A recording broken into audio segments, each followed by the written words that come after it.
আজ আমরা এই ভিডিওতে ভারতের ইতিহাস সম্পর্কে 50টি অত্যন্ত গুরুত্বপূর্ণ প্রশ্ন নিয়ে আলোচনা করব। আমাদের লক্ষ্য আগত যে 2026 সালের পশ্চিমবঙ্গ পঞ্চায়েত পরীক্ষা সেটি। তো কাজেই কথা না বাড়িয়ে আপনারা ভিডিওর প্রত্যেকটি প্রশ্নকে সমান গুরুত্ব সহকারে দেখবেন। আশা করছি এখান থেকে আপনারা হয়তো 1 থেকে 2টো নম্বর পেয়ে যেতে পারেন। কাজেই কথা না বাড়িয়ে চলুন শুরু করা যাক। প্রথম প্রশ্নটি রয়েছে, ভারতের প্রাচীনতম সভ্যতা কোনটি? প্রথম প্রশ্নটি রয়েছে 1 নাম্বার, ভারতের প্রাচীনতম সভ্যতা কোনটি? ভারতের প্রাচীনতম সভ্যতা অপশন বি, সিন্ধু সভ্যতা।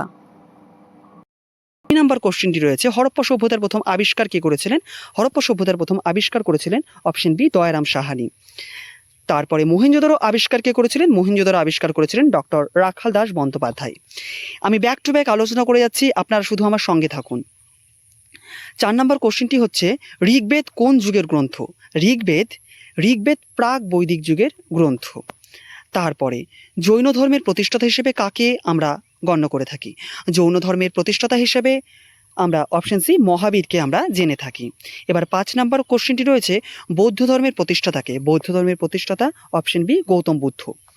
এখানকার প্রত্যেকটি প্রশ্নই অত্যন্ত গুরুত্বপূর্ণ, আমি বারবার বলে যাচ্ছি, কাজে আপনারা ভিডিওটা স্কিপ করবেন না, পুরোটা দেখবেন এবং তারপরে যদি মনে হয় না এই ভিডিওটা একটা লাইকের যোগ্য তবেই লাইক করবেন, আগে নয়। তারপরে যে 7 নাম্বার কোশ্চেনটি রয়েছে, মগধের প্রথম শক্তিশালী রাজা কে ছিল? মগধের প্রথম শক্তিশালী রাজা ছিল অপশন ডি, চন্দ্রগুপ্ত মৌর্য। তারপরে 8 নাম্বার কোশ্চেনটি রয়েছে, নন্দবংশের প্রতিষ্ঠাতাকে? নন্দবংশের প্রতিষ্ঠাতা অপশন বি, মহাপদ্মানন্দ। এবার 9 নাম্বার কোশ্চেনটি রয়েছে, মৌর্য সাম্রাজ্যের প্রতিষ্ঠাতাকে? মৌর্য সাম্রাজ্যের প্রতিষ্ঠাতা অপশন সি, চন্দ্রগুপ্ত মৌর্য।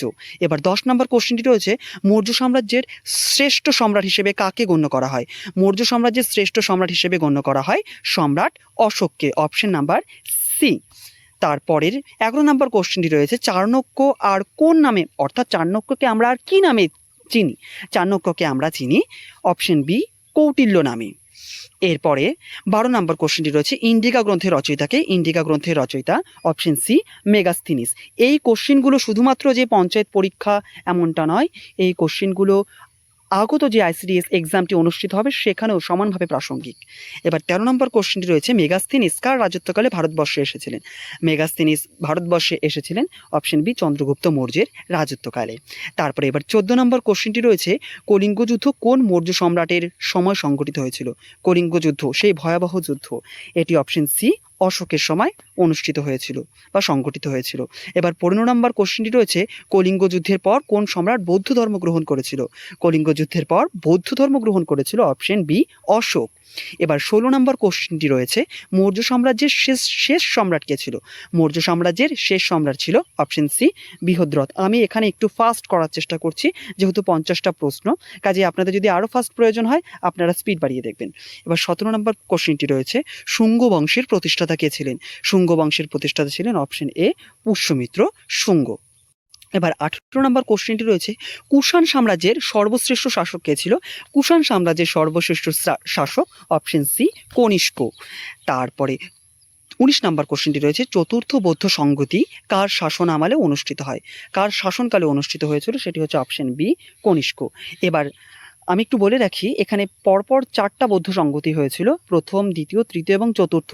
এখানে আমি চতুর্থটাকে রেখেছি। আপনারা যদি 1 থেকে 3য় নাম্বার বৌদ্ধ সংগতি সম্পর্কে জেনে থাকেন তবে অবশ্যই কমেন্ট করবেন, সেক্ষেত্রে যারা জানে না তারা অবশ্যই জেনে নিতে পারবে। আর যদি আপনারা না কেউ কমেন্ট করেন সেক্ষেত্রে আমি পরবর্তী ভিডিওতে এই প্রশ্নগুলোকেও রাখার চেষ্টা করব। 20 নম্বর কোশ্চেনটি রয়েছে, গুপ্ত সাম্রাজ্যের প্রতিষ্ঠাতাকে?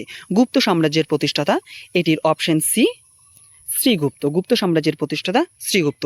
এবার 21 নম্বর কোশ্চেন, ভারতের নেপোলিয়ন নামে কে পরিচিত? ভারতের নেপোলিয়ন নামে পরিচিত অপশন বি, সমুদ্রগুপ্ত। তারপরে 22 নম্বর কোশ্চেনটি রয়েছে, বিক্রমাদিত্য উপাধি কে গ্রহণ করেছিলেন? বিক্রমাদিত্য উপাধিটি গ্রহণ করেছিলেন অপশন বি, চন্দ্রগুপ্ত দ্বিতীয়। এই কোশ্চেনটি গত বছরের পঞ্চায়েত পরীক্ষাতে এসেছিল।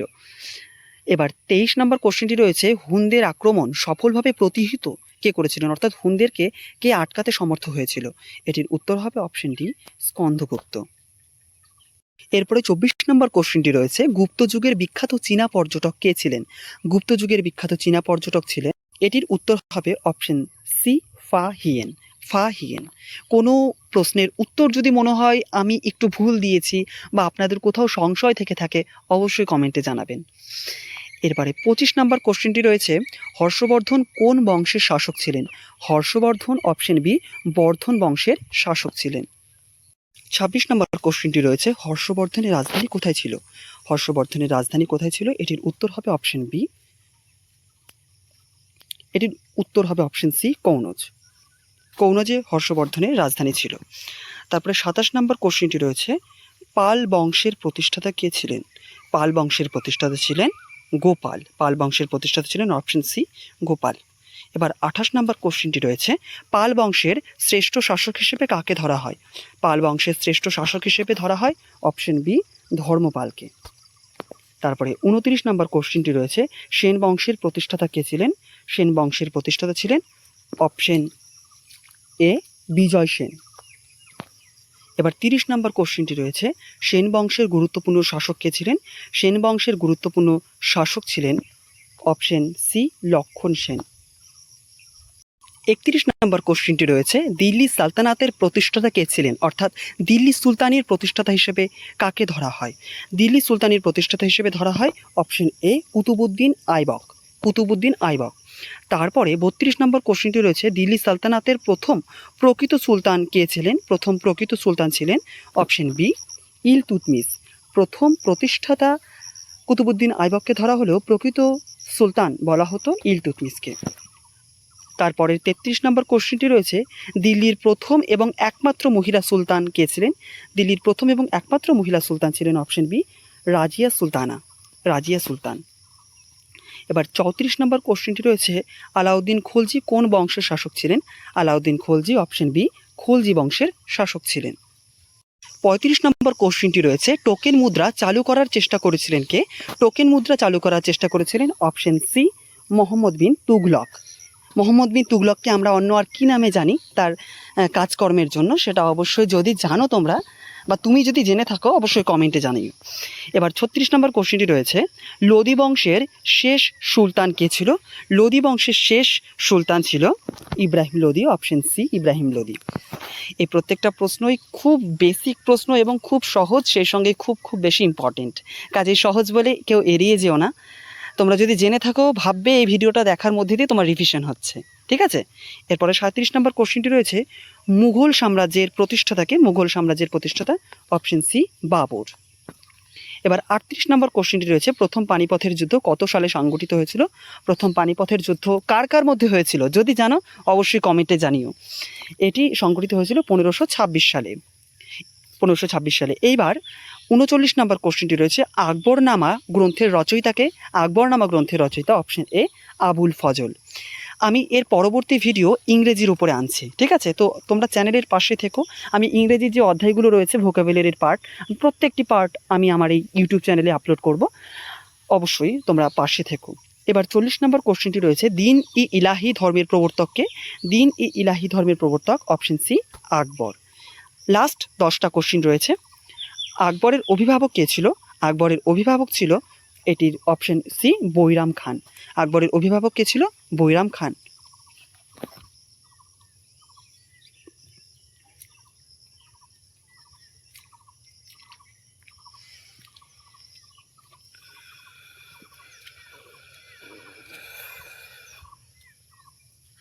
আকবরের অভিভাবক কে ছিলেন?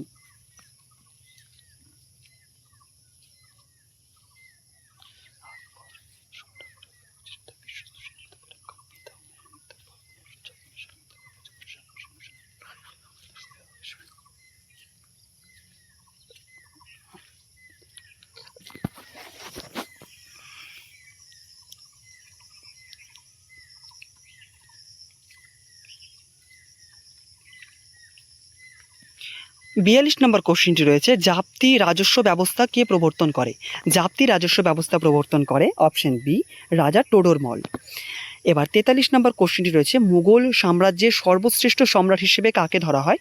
মুঘল সাম্রাজ্যের সর্বশ্রেষ্ঠ সম্রাট হিসেবে ধরা হয়ে থাকে অপশন বি আকবরকে।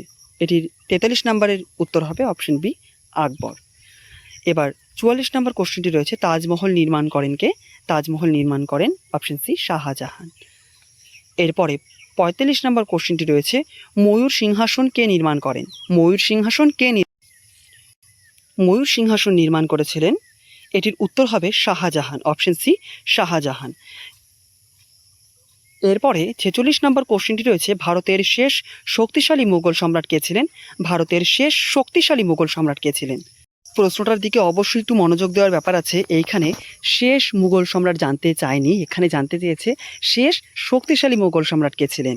এটির উত্তর হবে অপশন সি ঔরঙ্গজেব, ঔরঙ্গজেব। ঠিক আছে, এবার 47 নম্বর কোশ্চেনটি রয়েছে, ভারতে সর্বপ্রথম সমুদ্রপথে আগমনকারী ইউরোপীয় কারা ছিল? ভারতের সর্বপ্রথম সমুদ্রপথে আসা ব্যক্তি ছিল বা যে ইউরোপীয় গোষ্ঠী ছিল সেটি হচ্ছে অপশন ডি পর্তুগিজ। তারা এসেছিল প্রথমে এবং ভারত থেকে গিয়েছিল শেষে। ঠিক আছে, এরপরে 48 নম্বর কোশ্চিন, ভাস্কো দা গামা প্রথম ভারতে আসেন কত সালে? ভাস্কো দা গামা প্রথম ভারতে এসেছিলেন 1498 সালে। ঠিক আছে, তারপরে এবার সেকেন্ড লাস্ট কোশ্চিন আজকের, ভাস্কো দা গামা ভারতের কোন বন্দরে প্রথম পৌঁছেছিলেন? ভাস্কো দা গামা প্রথম ভারতবর্ষে এসে পৌঁছেছিলেন কলিকট বন্দরে। এই কলিকট বন্দরটা কোথায় আছে যদি জানো কমেন্টে জানাতে পারো। তারপরে 50 নম্বর কোশ্চিনটি রয়েছে, ইংরেজ ইস্ট ইন্ডিয়া কোম্পানি প্রতিষ্ঠা হয় কত সালে? ইংরেজ ইস্ট ইন্ডিয়া কোম্পানি প্রতিষ্ঠা হয় অপশন বি 1600 সালে বা 1600 খ্রিস্টাব্দে। এখানে আমি 50টা কোশ্চিন আলোচনা করলাম এবং এভাবেই আমি ব্যাক টু ব্যাক বিভিন্ন টপিকের ওপরে ভিডিও আনবো। তোমরা অবশ্যই চ্যানেলের সঙ্গে থেকো, আর যদি ভিডিও ভালো লাগে লাইক করো, যদি ভিডিও পছন্দ না হয় অবশ্যই ডিসলাইক করো। ধন্যবাদ।